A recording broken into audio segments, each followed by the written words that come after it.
आत्ताच कल्याण शहरामध्ये अमित शहाच्या बद्दल चपला मारू अमित शहाच्या बद्दल असा मोठा कार्यक्रम कल्याणकरांनी ठेवलेला आहे. अमित शहाने जे शब्द बोललेले आहेत, आता भीमराव डोळसने सांगितलं तेच बोलण्यात काही अर्थ नाही आहे. पण या अमित शहाची समाजाने जीप कापायला पाहिजे होती, जीप, तर त्याला सुधारल्याचं. जर कल्याण डोंबिवलीमध्ये किंवा ठाणे जिल्ह्यामध्ये अमित शहा किंवा पंतप्रधानांनी जर या ठिकाणी जर प्रवेशाला कोणताही कार्यक्रम असेल तर या ठिकाणी बौद्ध समाजाच्या वतीने, बहुजन समाजाच्या वतीने, फुले आंबेडकर विचारांच्या वतीने त्यांना काळे झेंडे काढून दाखवून त्यांचा निषेध करण्यात येईल.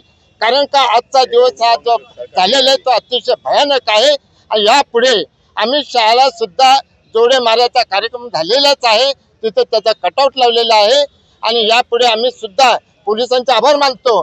त्यांनी जर परवानगी आम्हाला दिली नसती तर कल्याण आम्ही बंद केलं असतं. पोलीस समंजस आहे, आम्ही समंजस आहोत, म्हणून पोलिसांचे आभार मानतो आणि आमच्या कार्यकर्त्यांचा आभार मानतो. कोणत्याही प्रकारचा गैरप्रकार त्यांनी केला नाही. असेच शांततेच्या मार्गाने